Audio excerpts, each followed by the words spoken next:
know, according to the Census Bureau, there were 48.4 million Hispanics in 2009.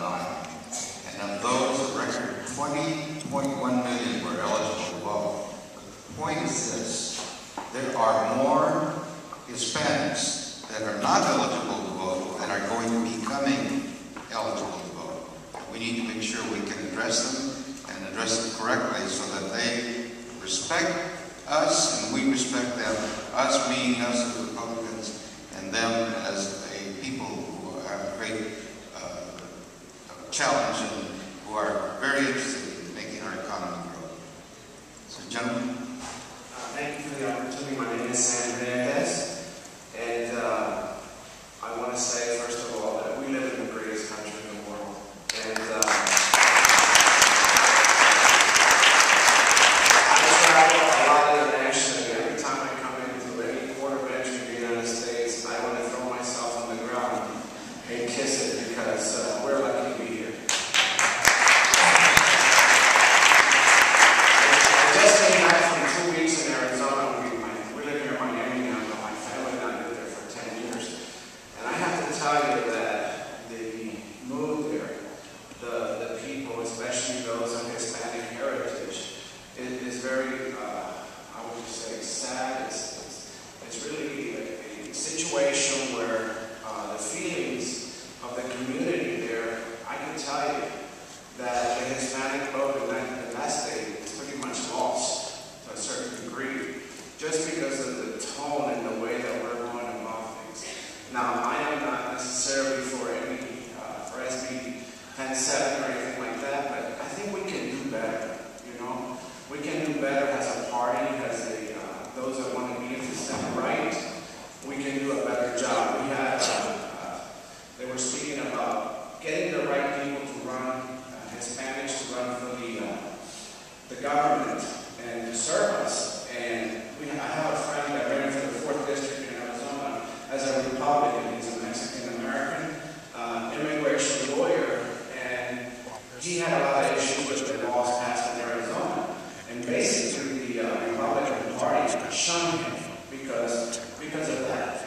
And I think it's sad because we may never agree on everything. You know, as a Cuban, we had a lot of benefits coming into this country, and we still do today, that other immigrants don't have. It's very difficult. And for us, obviously, I can't experience what he does. Like he says, every day I see cases where people are just being pulled over, they're being questioned, they're being treated.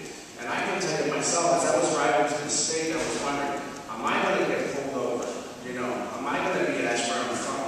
And those kind of questions it is. But I think as a party, my question would be is, if we want to be the leaders, you know, how do we get the people that have the voice, those that are on the radio, those that are on the TV, to maybe tone down the rhetoric?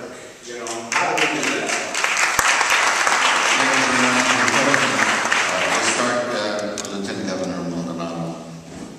Well, I understand and I feel exactly what Sam was talking about from the basis of the feelings that people get.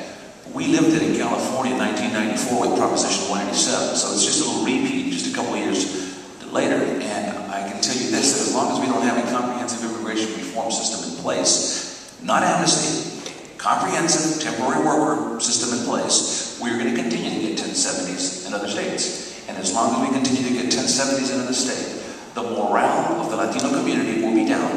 And we're talking about Los Angeles, we're talking about New Mexico, Texas, Utah, and as long as the morale is down on Republicans, I can guarantee you, as Congressman Diaz-Balart said, we're going to have future elections and we're going to continue to be coming up a little short. So all I can say is that I hope that in Congress we can get a system in place sooner. And Senator Cornyn was right. President Barack Obama, if you can give 60 votes for health care, you can pass other issues that I don't want to get into, but yet you can't get 60 when you have the leadership in immigration. That's not a promesa that you promised us to Americans. Well, the answer to your question, I think, begins with events like this.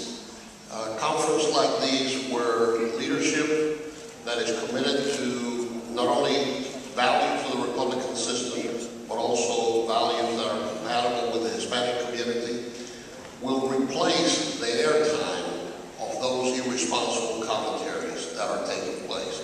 We need to be more proactive in being proud to be Republican and being proud to be pro-immigration reform. There's no need to shy away from that.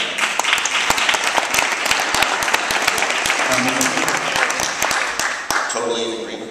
That's why I'm here, supporting what Fred Malcolm, Carlos Gutierrez, Jeb Bush are doing, and all of you. And we have to do this every day, continuously. I mean, democracy's tough, but it's better resolving it with ballots and not bullets.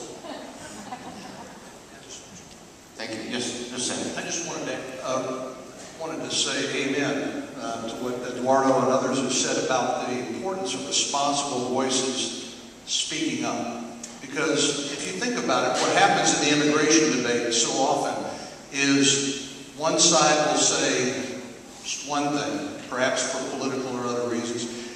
The easiest thing for a reporter to do is to go to some loud, inflammatory comments made by someone who's not necessarily interested in solving the problem or offering constructive solutions, but someone who, they got their quote and they put their story to bed and that's the end of it.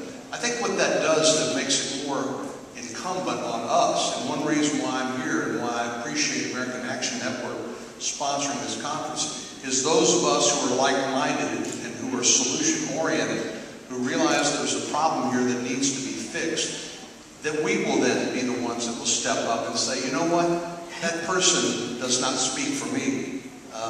That's perhaps done in order to raise money or frighten people. It's not constructive suggestion on how to solve what is admittedly a complicated problem, but we can do it. We've solved tough problems before. We can do this one. Thank you, Senator. Another question before we take that question. I just wanted to make a point. Something that we do regularly. In the Republican Party, you constantly hear the point saying we need to reach out to the Latino community. Let me tell you, that sends a signal that Latinos are over there and Republicans are over here. What we need to do is embrace the Latino community. And I tell you a good example of how that's shown by our actions. And I say this to the Republicans who generally tend to be critical, but think of it this way. President Bush made a great example of how he embraces the community. He ran a political ad where he's walking down the street with a Latina grandmother, and he had his arm over her shoulder, and they're walking close to each other. That sent a signal that he not only had respect for that lady, but that he embraced her and the values that she brought.